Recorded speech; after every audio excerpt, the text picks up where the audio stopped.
Good morning students, how are you? अच्छे ही होंगे। चलिए अब बढ़ते हैं अगले पाठ के अगले भाग की तरफ, माता का अंचल में। मैंने पिछले वीडियो में आप लोगों को बताया था कि बालक भोलानाथ अपने पिता के साथ सारा समय बिताते थे।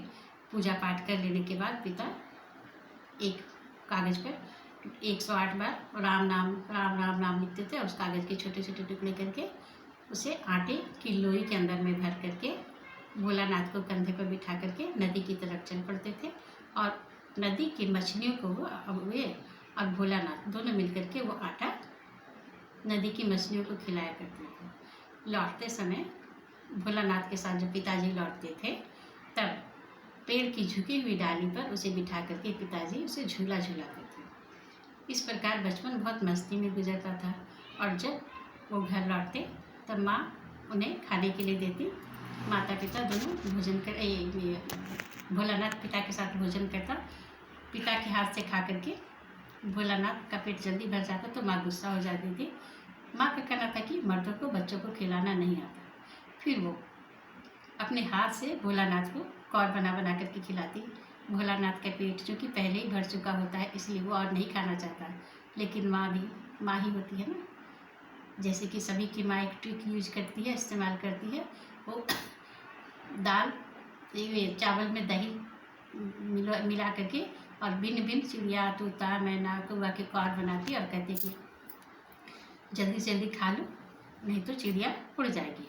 और पिताजी कह देते जो जल्दी खाएगा वो राजा बनेगा। और राजा बनने के चक्कर में भोलानाथ जल्दी जल्दी सारे कौर हड़प कर जाता, सारे कौर चट कर जाता और उसके बाद वो बहुत खुश हो जाता। उसके बाद वो जो है वो लोग हंसते खेलते इस तरह से समय गुजर जाता था। और इस पाठ में बताया गया कि भोलानाथ कभी कभी अपने पिता से कुश्ती भी लड़ता था और कुश्ती में पिताजी जानबूझ करके हार जाते तो भोलानाथ बहुत खुश हो जाता था। उनकी छाती पर बैठ करके उन्हें मारता और खुश हो जाता। और कभी कभी भोलानाथ को चिढ़ाने के लिए पिताजी कुछ कह देते तो उनके मूँछों के बाल को नोचने लगता था। और इस प्रकार पिताजी उसकी बाल लीलाओं को देख करके, बचपन की मस्ती को देख करके बहुत प्रसन्न होते थे।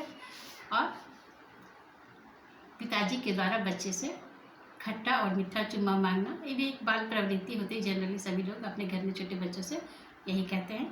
तो इस प्रकार ये उसमें पूरा समय बहुत मस्ती में गुजरा था। उनके साथ हंसते थे। जब हम घर आते तब साथ ही चौक पर एक खाना मैं आप लोगों को बता चुकी थी। माँ कहती थी जब खाएगा बड़े बड़े को और तब पाएगा दुनिया में को। तो माँ इस तरह से भोजन करा करके और उससे कहती थी बस चिड़िया के कौर बना करके खिलाती थी। बस हम उठकर खेलने कूदने लगते। फिर रस्सी बंधा हुआ काट का और जब खा पी लेता तो वो खेलने के लिए लकड़ी का एक घोड़ा था उसके पास, काट का घोड़ा रस्सी में बंधा था, उसे लेकर के खेलने के लिए निकल जाते थे। कभी कभी मैया हमें अचानक पकड़ लेती। अचानक मैया देखती कि बाल में तेल नहीं है तो भोलानाथ को कस करके पकड़ लेती और उसके सिर पर एक चुल्लू कड़वा तेल डाल करके उसे अच्छे से बोत करके तेल लगा करके खूब अच्छे से कंघी चुट्टी बना करके फूलदार रिबन लगा करके लट्टू बांध देती थी और रंगीन कुर्ता पजामा पहना करके काजल लगा देती थी। तेल लगने के कारण भोलानाथ को बड़ी चिढ़ लगती थी, बड़ी जलन होती थी और वो इसे बर्दाश्त नहीं कर पाता था। वह रोने लगता था, लेकिन माँ उसे रंगीन कुर्ता टोपी पहना करके और वो फूलदार लट्टू बांध करके ही दम लेती थी। और चूँकि उसके सारे दोस्त अधनंगी अवस्था में फटे कपड़े पहन कर घूमते तो इस तरह से सच धज करके बन संवर करके आना उसे अच्छा नहीं लगता था।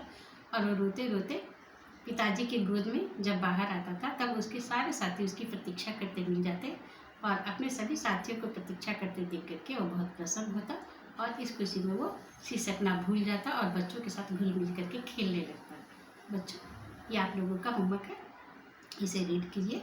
और जो मैंने आप लोगों को ये सूरदास के ये नेताजी का चश्मा पाठ से जो प्रश्न दिए थे लिखने के लिए उसमें से प्रश्न 1, 2, 3 आप लोग याद करेंगे। तब तक के लिए धन्यवाद।